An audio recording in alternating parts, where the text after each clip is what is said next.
Hey guys, it's me again, Orkslayer. What is where we last left off? Let's see, checking.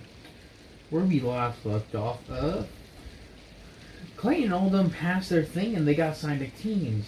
Cole was put in charge, and I went ahead and made a book with all the things about team like Clayton, like Team Triple CB, which is Clayton, which is Coltrane, Cynthia, Clayton, and Baird, and Team Madame, which is Marcus, Anya, Dom, and Maria.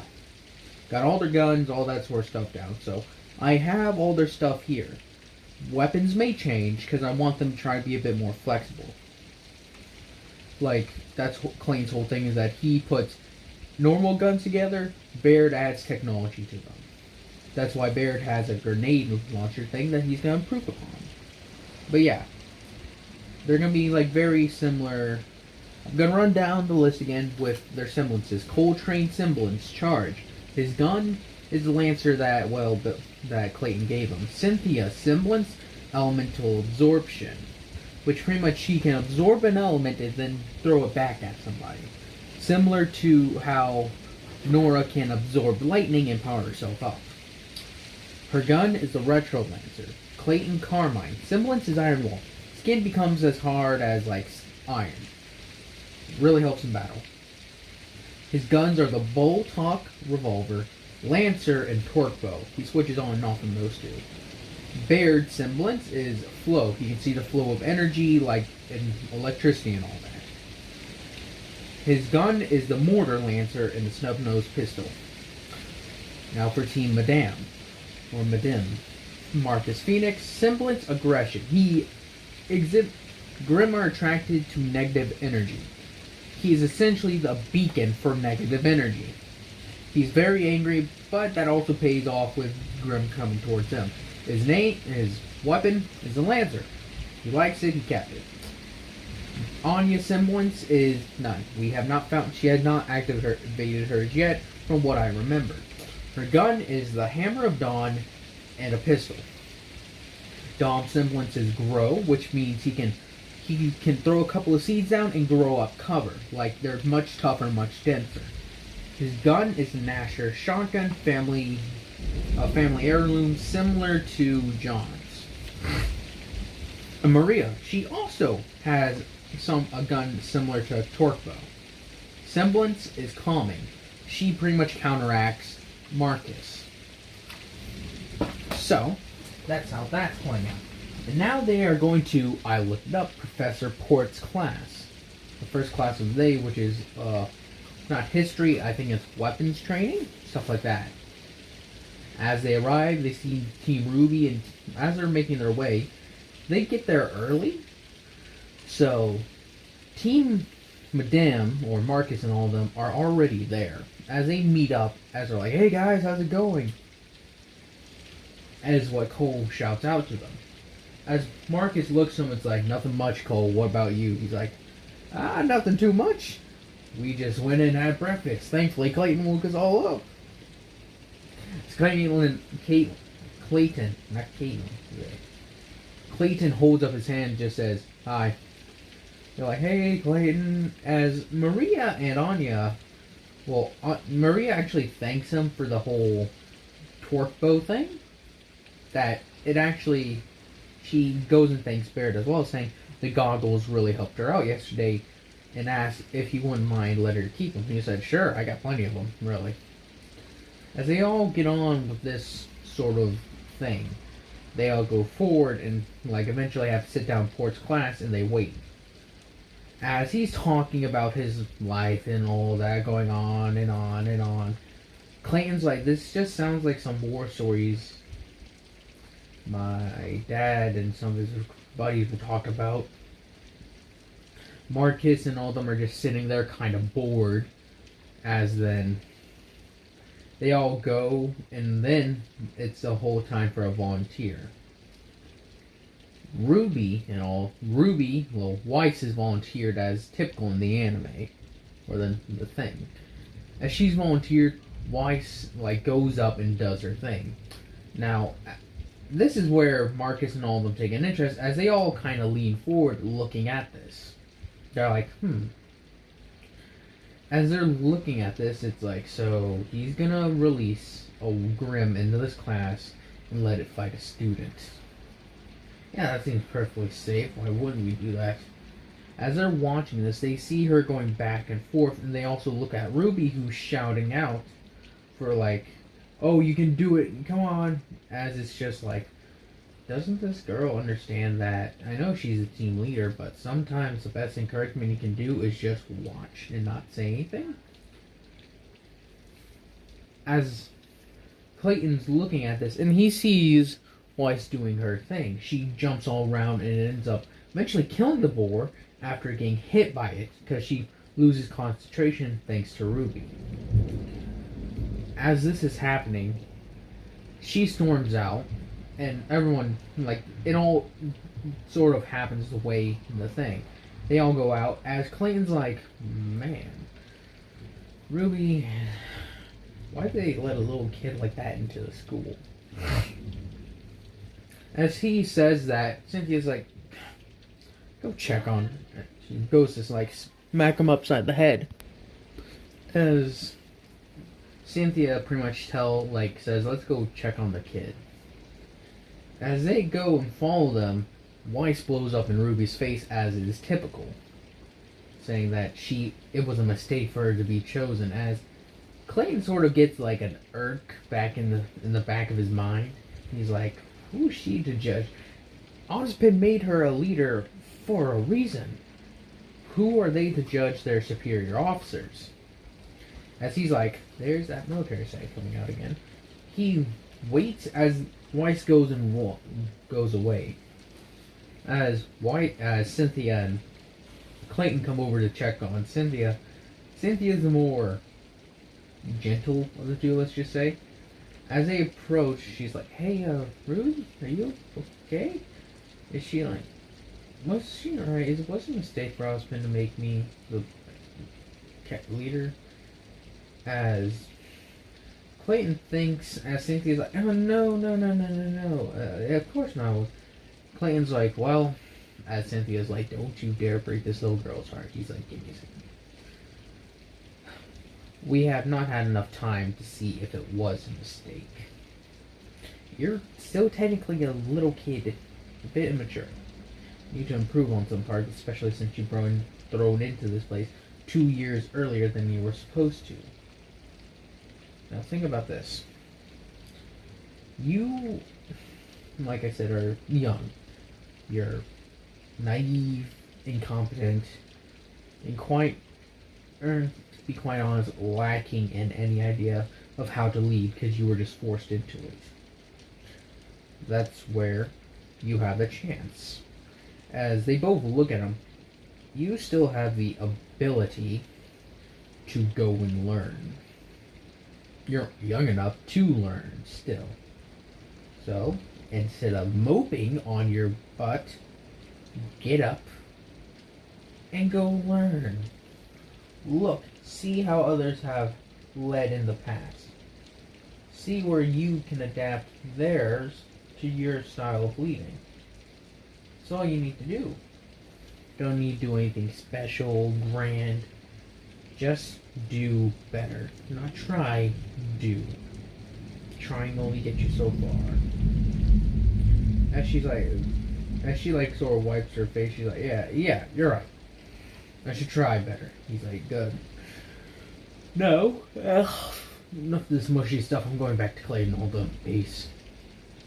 As RWBY says, I'm going to go on a walk to think about what he just said. As she goes on her walk. And Cynthia quickly follows Clayton. She's like, shouldn't we leave her alone? He's like, it's the best thing to do. I'm not quite sure. I'm not that smart when it comes to this. I just say things and sometimes they work out. She's like, that seems to be a theme with you, Carmines. He's like, yeah, don't you worry, you'll eventually be one of those. She's like, what was that? He's like, nothing. As RWBY goes and meets Ozpin and Weiss goes and meets Port, they give very similar speeches to her that Clayton did himself. He's like, you don't know if it was wrong, we don't know if it was right, let's just see how this all pans out. That's how it does, really. as they go on with their lives. Clayton's just bored one day. Around this part, my memory gets kind of fuzzy and all that happens. Because I remember events and how they go. And some things. So, filler, I guess, is the best thing we got. So, training. Training. They train their butts off. That's essentially it. Clayton believes that his training his dad was giving him would be perfect for everyone in his team. They all seem relatively well built, and it couldn't hurt just to see. So he goes out and invites a few members from Team RWBY, a few teamers from here and there to try and get like more people interested in an Atlas military training corps or little training exercises.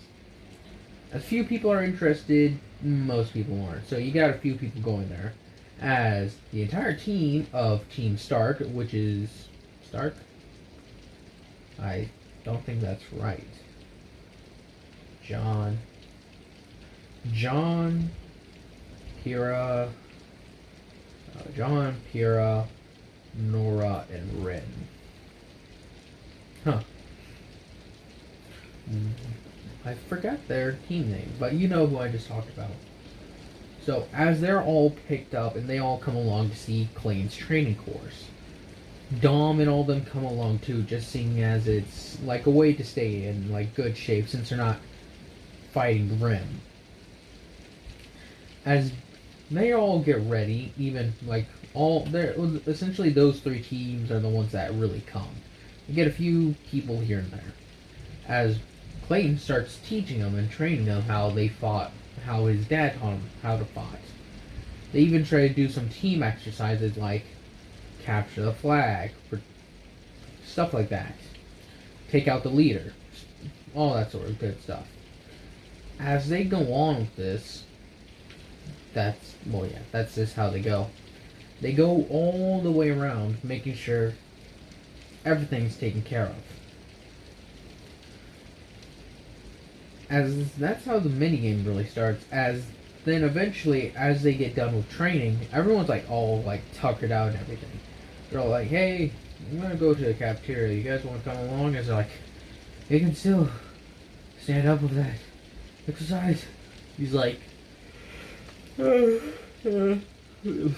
me kind of tired. But I've been doing that training exercises for years now.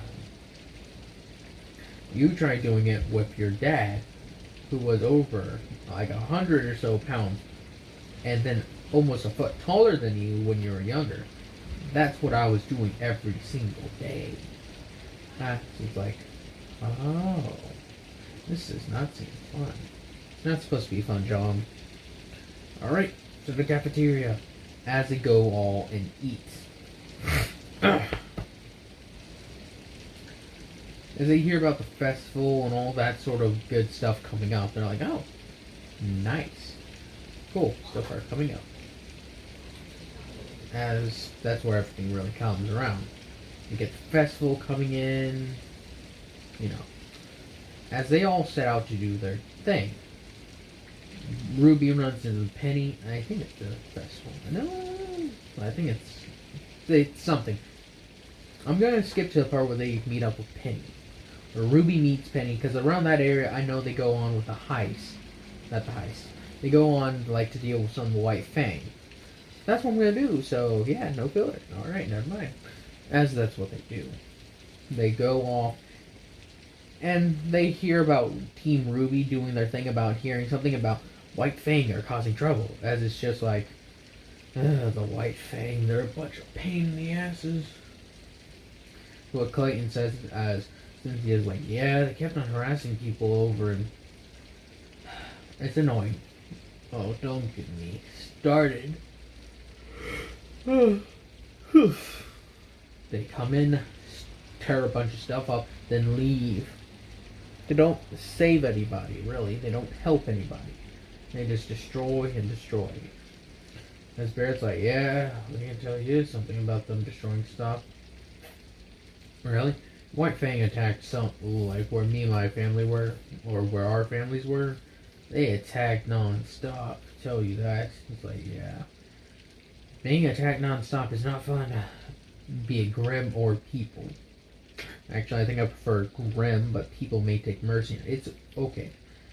Both are bad in their own ways. Let's agree to that. Like, agreed. So, you guys want to go help Team RWBY smash up the White Fang? As they all look at each other and are like, sure, why not? As they get up and then they go over to the dorm. As Team RWBY is talking about where they're going to go and how they're going to deal with stuff, you get a knock on the door. As Clayton and all of them walk up head to toe in their battle gear. They're like, we hear you're going to mess up with some, you're going to go have a little talk, like a tussle with the White Fang. We want in. As I believe it's at this point, Blake has been found out to be a faunus. As it's like, you guys sure about that? As it's like, yep. We got nothing else to do. So we're in. As it's like, alright, cool. Stop yawning. As they all go like, alright, we'll haul you guys in. Just, you guys stay in the city while we're checking everything out. As it's like, alright then. As they wait, Blake, and I believe it's Blake and Sun go over and deal with the meeting. Yang and Neptune go over to deal with Junior, and Ruby and Weiss go deal with their own stuff. As that's what they all do as well. They all jump down. As they're all waiting in the city, they're in like a more abandoned part of the city, as everyone has radios. Sort of, like scrolls. As they listen to it, it's like, alright guys, guess what? What? So what we're gonna do, as Blake says, oh, we're entering the place now, we're waiting. As they all enter, and then they see Roman Torchwick start doing his whole monologue thing. And so like, alright, Roman Torchwick is here. Torchwick. Hey Cynthia, can you look up, see who that is? As he's like, I'm on it. As he's switching through, Roman Torchwick, a very well-known smuggler, robber, killer. He has a little girl that goes by Neo, apparently. She's a mute.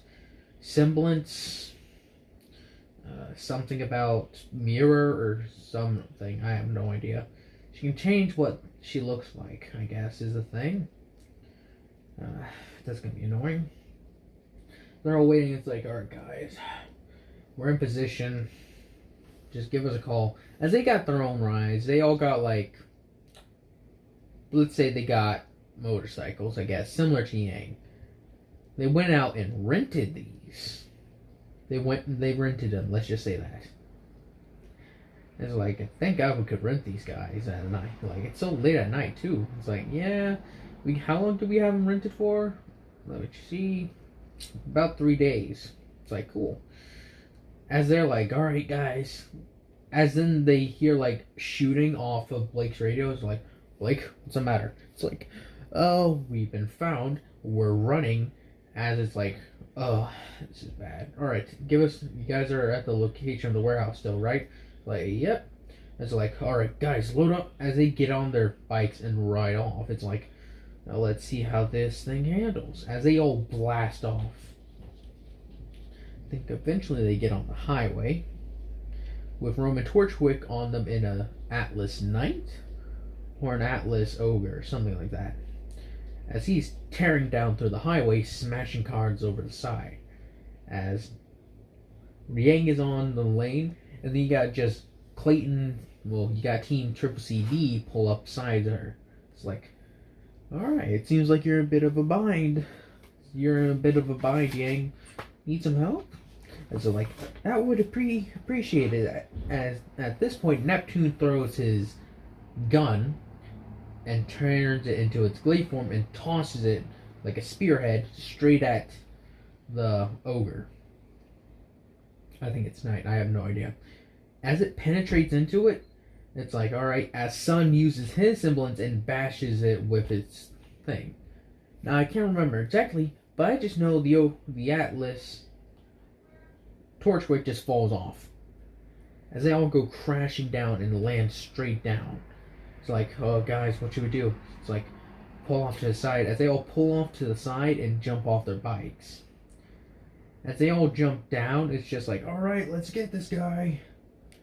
As he's like, Baird, use your mortar lancer thing. He's like, yeah, I got it. As he fires this, as it launches up into the air, as Torchwick's like, ha, you missed. As he's like, did I? As multiple rockets come landing and just crash into it. They're all just lighting the ogre up. Clayton switches on Iron Wall as he's being beat, as he actually gets hit by Roman. As it's just like, shoot, as he gets hit and crashes through a not a support beam, that would bring the whole thing down. He crashes and hits the support beam, but he tries to make it so he doesn't smash through it. So he goes soft. So he unactivates his thing as he's like, oh fuck, I think I just broke ribs and ankles. Oh. As he stands up, he's like, my semblance. As he's like, Iron Whoa. As he activates it, he's like, that's a bit better. I'm gonna need to see a doctor. He's like, sure, you can see a doctor later. Let's finish this. As Cole charges and smashes takes Roman's feet out from under him. As Cynthia says, hey, anyone got fire or something? It's like, Weiss is like, I got ice. Works. As she shoots ice into Cynthia, and then Cynthia shoots it at one of Roman's, one of his little joints in his arm, and it freezes.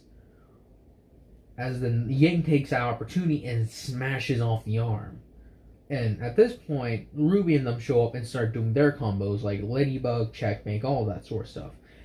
As they're looking at this, it looks like Ruby really has improved as a leader, hasn't she? She's like, yep, good job, Ruby. As they're like, we're going to take a fall back.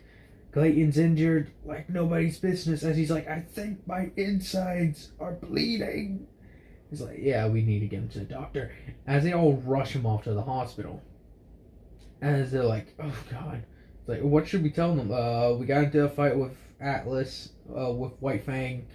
They hit me very, very hard. It's like, that works. As they all say, you guys get our guns, alright? As they ride off to the hospital. As Roman is dealt with, Neo and all of them escape. Anyways, I hope you guys enjoy this. Hope you guys continue to enjoy this, and I hope you guys have a nice day, nice night, nice life.